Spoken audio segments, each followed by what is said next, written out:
regular segment of Ask M&T, where we take questions and try to answer them and give you some helpful information. We get a lot of inquiries, a lot of people wondering about foreplanes. And so today I hope we can answer some of those questions for you.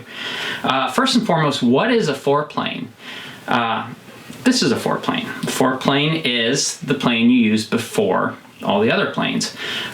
Basically, it's used to waste off a lot of material quickly. It's used for stock prep, for going from rough cut boards to a surface that you can work with other tools. And it's a coarse tool. It's not a fine tool. You're not taking paper shavings with it. But this is a foreplane. Yeah, and some people would call it a jack plane too. So that's where some of the confusion comes in. Isn't that a jack plane? Isn't that a scrub plane maybe? Right. We dug up a few things because those terms have been used kind of interchangeably at some point. Some people say, oh no, this is a foreplane, this is a jack plane. Some people see a distinction. One place to start is Joseph Moxon's text, Mechanic Exercises, 1703, this version was printed. And he describes the foreplane as Mike described the roughing tool. He says the iron has a convex edge, so it's rounded, so it takes a nice deep cut in the middle. And he says this is used basically as coarse as possible. He says it this way, that the iron of the foreplane is to be set as rank as you can make good work with it. It means as heavy as you can make good work with it, and that for speed's sake. So he's saying this is the tool to just get stuff done. Hog material off, work as fast as possible. I did some research on a Maine cabinet maker, and he was working from 1796 to the middle of the 1820s. And he talked about his foreplane. He had a foreplane, but he never used the term jack plane, which is interesting. Right. Nicholson, where's that book? Right there. Peter Nicholson's book, I think the first printing was 1812. He only really talks about the jack plane, the foreplane. I think there may be a reference to a foreplane somewhere, but primarily he's talking about the jack plane. And an interesting reference, if you look at a really good book for this is Charles Hummel's book about the Dominy family. It's called With Hammer in Hand. And in his section about the foreplanes or the jack planes of the Dominy family, he's got pretty much the biggest, the longest explanation of the history and the way that people have used the term. And he has a quote here from Randall Holm. In 1701, Holm said, "The jack plane is so called by the carpenter, and the same is called the foreplane by the joiners." So that's one distinction Holm makes. But I mean, it really, everybody's got a different all that to say, the terminology is not necessarily important. You can call it whatever you want. You can call this a jack plane or a foreplane, but don't call it a scrub plane, because a scrub plane is something else entirely. A scrub plane is from German woodworking tradition. It's a different tool. It's a smaller tool. It's shorter. It has a narrower iron. So a scrub plane is used kind of in the same basic way to waste off material, but a foreplane and a scrub plane are not synonymous. Yeah, I think a scrub plane's like 9.5 inches or something. It's a short little plane and really narrow. Really very different tool. For the same task though. Right. The basic idea of what we're talking about, what we're defining as a foreplane or a jack plane, is a tool that it's about 16 inches long. Some of them are maybe as short as 14, maybe up to 18, somewhere in that range. I've seen a bunch of different lengths listed. So all the ones we have here, we got a whole pile of them. These are all 16 inches long, almost on the dot. That's the first key feature. The second key feature of a foreplane is that it has a convex iron, or that the iron is ground in a rounded shape so that it takes a nice deep cut in the middle. And the third feature is very important, and it's a wide open mouth. Really gaping wide mouth, because the point is it's not like a smoothing plane where you want it nice and tight to prevent tear out. This is to remove a lot of material. So you want that wide open, out of the way, so big shavings can come right out. Yeah. So why do you need one of these? Basically, if you are prepping your wood by hand, prepping your rough wood by hand, you need one of these. This is the most efficient way to prep rough wood with hand tools. Otherwise, it's a struggle. I was telling Joshua, I started out, trying to teach myself how to do woodworking on canoe paddles. The only plane I had was a Stanley block plane, and I was trying to thickness 1.5" stock down to ½ inch or under for a canoe paddle with a block plane, and that's the wrong tool for the job. And if you struggle through that, you'll think this is awful.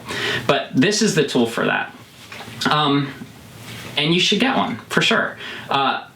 The next question a lot of people ask is, why wood? Or should I get wood? Or does it make sense to have a wooden bodied foreplane rather than, a Stanley or something like that? And we are both sold on wood for a number of reasons. One, it's lighter. And if you are using this plane, what would you say, 75% of the time? That's how I would use it. Three-quarters of your planing is with this tool. And so with each stroke, if you have that much less mass to push, you're saving a ton of energy over the course of a few hours. It's wood on wood slides a lot better. We find you don't have to wax or lubricate the sole nearly as often, if ever. I almost never do. I forget that people do that. And every once in a while I'll go, oh, that's right. I'll lubricate the sole to try it. Yeah. And then I take a few passes and think, it's not even that different. Yeah. It really isn't. Wood on wood there's not a lot of friction there. Yeah. And so, those two things. Plus, this is not you're not taking tissue paper shavings with this tool. So it's not really intimidating to go out and find one of these that's old and maybe a little warped to tune it to do what you need it to do, because it's a coarse tool. So this, I like to say it's like the gateway tool to wooden body planes. Yeah. You start with one of these, you learn how to tune it, you learn how to tweak it and get it just right, just how you want it for the coarse task that it does, and it opens up the world of wooden body planes to you. Definitely, yeah. So, I think what we often have people say is, well, then where do you get one of those things? Because I only know where the Stanleys are.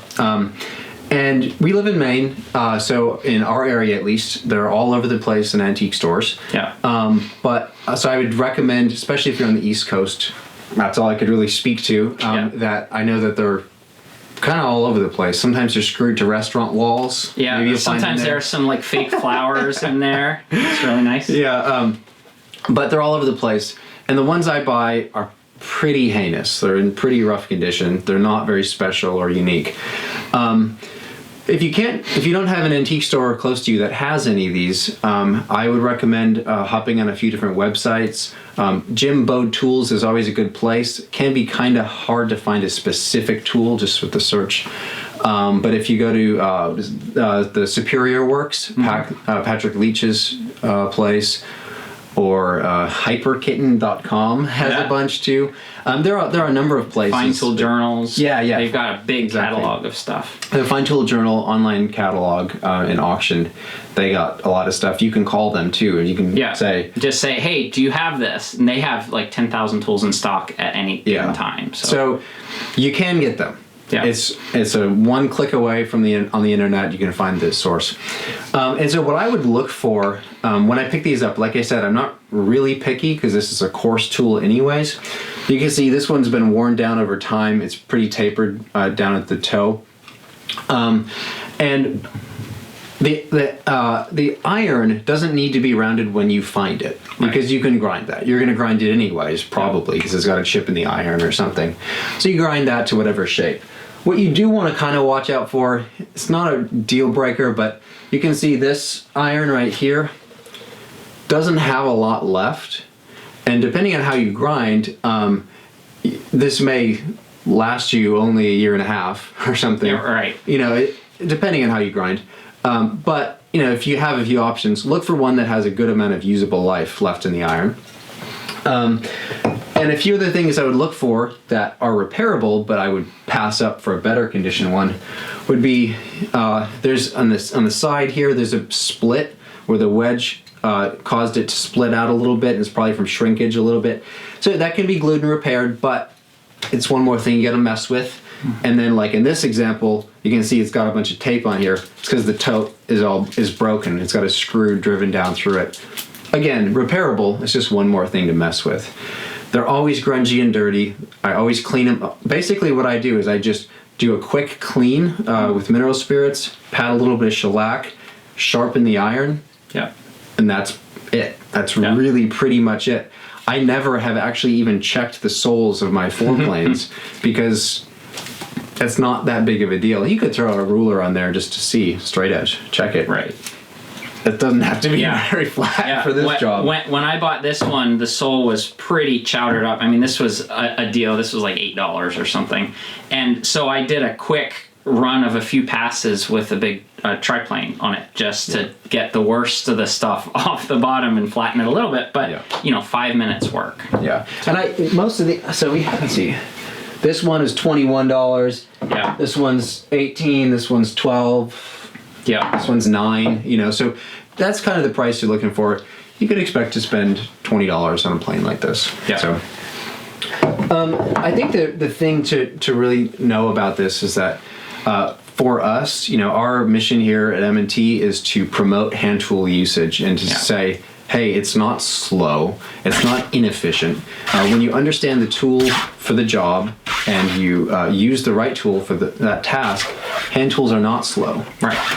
And what we're saying is we think this tool is absolutely critical. Yeah. It's absolutely critical.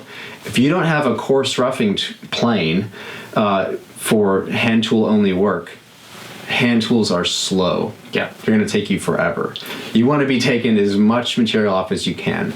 And when you get close to the line that you're planing to, then you can use a more refined tool. Yeah. So we think that this is an essential tool, the tool that I use more than any other in this kind of work. So we definitely recommend everybody picks one of these up.